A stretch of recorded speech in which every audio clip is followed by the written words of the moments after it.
पर इसमें गलत क्या है? इसमें गलत है ही नहीं। आप उनको सब बता के कर रहे हो ना, कोई गलती नहीं है। देखो, हर इंसान काम देगा, टाइम देगा, तो वो हर इंसान भाई काम करने के लिए, दो रोटी कमाने के लिए हुआ है ना। भाई तुम भी कर लो, मैं भी, बस मुझे पता होना चाहिए, कोई फ्रॉड नहीं होना चाहिए कि उसे क्या काम करना है, उसे कितना पे किया जाएगा और उसके जरिए आपको कितना मिले, सब कुछ क्लियर हो ना। कभी कोई, क्योंकि ऊपर वाले के, देखो हमने जो भी करते हैं ना, क्योंकि सबके घर में बच्चे भी होते हैं, माँ बहनें भी होती हैं, तो क्या होता है हमारा, अब चाहो ना कि हम गलत कर रहे हैं तो हमारे तक ही होगा, नहीं नहीं नहीं, पूरे कुल पे जाता है ये। जब आप अच्छा करते हैं तो कहते हैं ना आपका कुल तर गया, तो जब आप बुरा करते हो तो तब कुल पे नहीं आता, आपके पूरे परिवार पे आता है। कुछ भी आप अच्छा बुरा करते हो ना तो आपके परिवार पे आता है, ये ध्यान रख लेना। लोग जो करते हैं ना, बाहर शराबे पी के आते हैं, गलत औरतों के साथ होते हैं, ड्रिंक बहुत करते हैं, बहुत अय्याशियाँ करते हैं, वो सोचे कि हम कर रहे हैं ना, हमारे तक ही होगा, हमारा परिवार तो अच्छे से जी रहा है। नहीं नहीं नहीं नहीं नहीं नहीं नहीं नहीं, जो आप करोगे ना उसका कुछ पसंद, क्योंकि अगर आप लड़के हो, लड़का किस लिए कहता है, लड़के किस लिए मांगते हैं, क्यों एक लड़का आग देता है अपने माँ बाप को? क्योंकि वो आपका कुल बढ़ा रहा है, आप, वो चेन बनी है, उससे फिर आगे जनरेशन जाएगी, उससे आगे जाएगी। और आप गलत चीज़ कर रहे हो, उसका असर आपके परिवार पे नहीं पड़ेगा।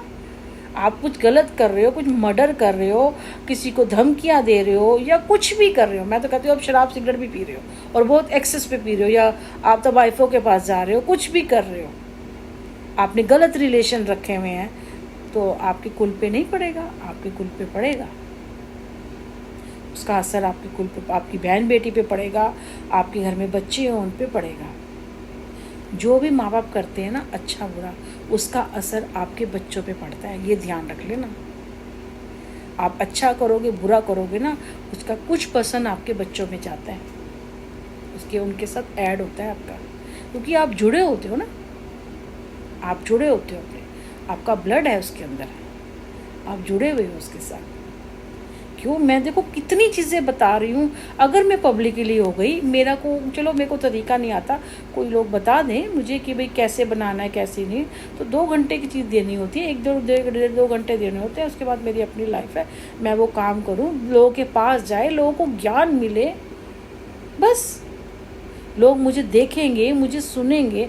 हाँ, अगर मैं भी एक कमरे के अंदर मंच बना के बैठी हूँ, हाँ, अगर मैं यहाँ पे ज्ञान दे रही हूँ, जैसे मैं अपनी कुछ कथा, वो मैं कभी नहीं करूँगी, क्योंकि मैं वो करूँगी ना तो जो चीज़ें मुझे मिली है ना, वो मुझे जो ऊपर वाले से ब्लेसिंग मिली है, मुझे चली जाएगी। मैं जैसे अभी कर रही हूँ, बस थोड़ा सा मोटिवेट करके, जैसे कुछ अपने उसमें, मैं नहीं चाहती कि पब्लिक, मेरे लाखों के करोड़ों में पब्लिक बैठी हो, मैं वो कभी नहीं चाहूँगी। अपने घर में रहो, अपना काम करो, चलते फिरते सुनो, 2 घंटे लगा के जहाँ बैठे हो, जिस जगह बैठे हो वहीं से सुनो मुझे। उसके लिए मुझे आने की, कहीं कुछ 2 रुपये भी देने की ज़रूरत नहीं है, जहाँ बैठे हो वहीं से सुनो मेरे को। वो खाली सुनो नहीं, अमल भी करो उस चीज़ से। बाकी कहीं कभी ऐसी ज़रूरत पड़ी तो करेंगे भी सही। और मैंने कहा ना, मैं ज्ञानी नहीं हूँ, इसलिए मैं ये चीज़ें करना, मुझे बिल्कुल कोई समझ नहीं है, ज्ञान नहीं है। बड़े बड़े जिसे कहते हैं, मैं उन सब से मैं वो करती हूँ कि बहुत बड़े बड़े बैठे हैं जिन्हें सब कुछ पता है, मैं तो उनके आगे कुछ भी नहीं हूँ, एक चींटी के बराबर हूँ। मैं एक चींटी हूँ, समझो, एक आम इंसान एक चींटी हूँ जिसे कहते हैं। वो तो बहुत बड़े बड़े महान हैं, उन्होंने बहुत कुछ पढ़ा है, लिखा है, या सिद्धियाँ प्राप्त, जो भी कुछ करा है, मैं तो उनके आगे कुछ भी नहीं हूँ। बहुत सालों की तपस्या की है, मैं कुछ भी नहीं हूँ। और मैं उनकी बहुत रिस्पेक्ट करती हूँ, अगर वो अच्छा कर रहे हैं तो मैं सच में रिस्पेक्ट करती हूँ। और वो ऐसे ही करते, वो है ना संसार में करने के लिए, मुझे ज़रूरत नहीं है ऐसे करने की पूरे कि भाई मैं लाखों करोड़ों की भीड़ में ऐसा कुछ करूँ। मैं एक आम इंसान हूँ, मुझे इसी तरह का सुनना चाहेंगे तो सुन लेंगे, नहीं तो वो लोग बैठे हैं, उनके पास जाएंगे, लोग उनको सुनेंगे, वो कोई दिक्कत नहीं है मुझे। और कोई डर के नहीं कह रही हूँ मैं, कोई डर के नहीं, भाई उनको होगा ज्ञान, आगे से उनके घर में पेरेंट्स भी ऐसे होते हैं, फिर आगे उनके बच्चे ऐसे निकल, पीढ़ी दर पीढ़ी चलता है ना, कोई मतलब कोई पंडित है, कोई कुछ है, तो वो है, मतलब वो कर रहे हैं, मतलब ना, या वो बचपन से कर रहे हैं। मैं तो अभी 2 साल से जो मेरे को ज्ञान की बातें कर रही हूँ, तो मैं इतना ही कर सकूँगी, इतना ही करूँगी। अगर सुनेंगे तो सुन लेंगे, करेंगे तो करेंगे, बस।